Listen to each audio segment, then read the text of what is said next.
Magandang hapon po sa lahat, Luzon, Visayas, Mindanao, kung saan kayong dako ng mundo po, tayo nagbabalik dito sa aking munting channel po sa Mel Soriano TV 29 para mag-discuss ulit ng another coins. Ayan dyan po sa ating harapan ang ating mga coins.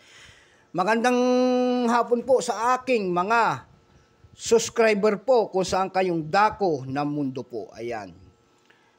Magandang hapon po sa aking mga subscriber po. Thank you so much po sa lahat. Ayan po, yun namang hindi nakapag-subscribe at gusto nyo ang ganito mga topic po about coins. Ayan.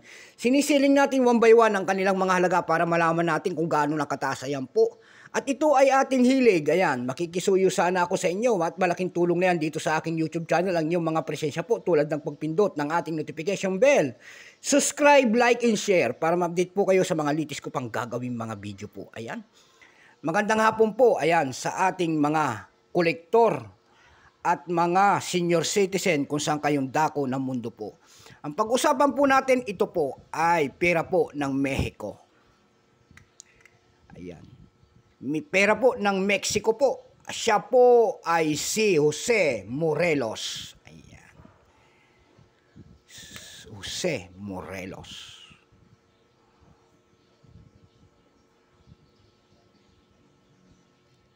Ayan po.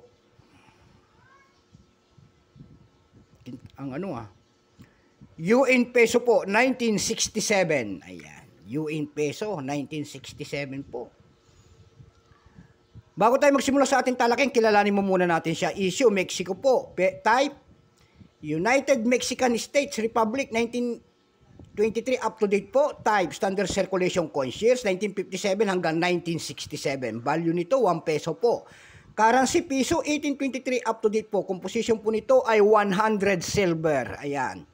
May bigat po itong 16 grams. May haba pong 834.5 mm. May kapal po naman itong 23.3 mm. Hugis po, bilog.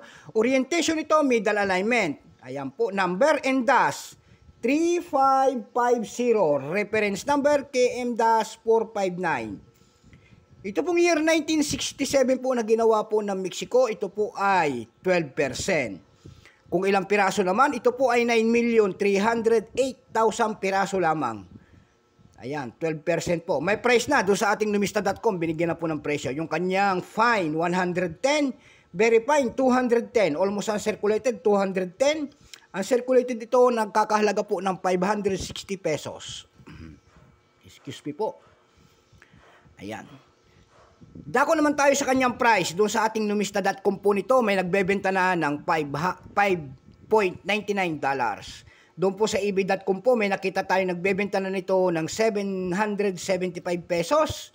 Meron din tayo nakita doon na pinakamalaki, 2,974 pesos. Meron din tayo nakita doon na 941 pesos, 491 pesos. Ayan po. Dako naman tayo doon sa carousel page po. May nagbebenta na nito ng 600 pesos and then 500 pesos. Yan lang po ang kanyang price. Wala na tayong may babahagi. Ayan. Nakita nyo sana kung gaano katindi ang price ng coins na yan. So hanggang dito na lamang po. Luzon, Visayas, Mindanao kung saan kayong dako ng mundo po. Keep safe sa lahat and God bless.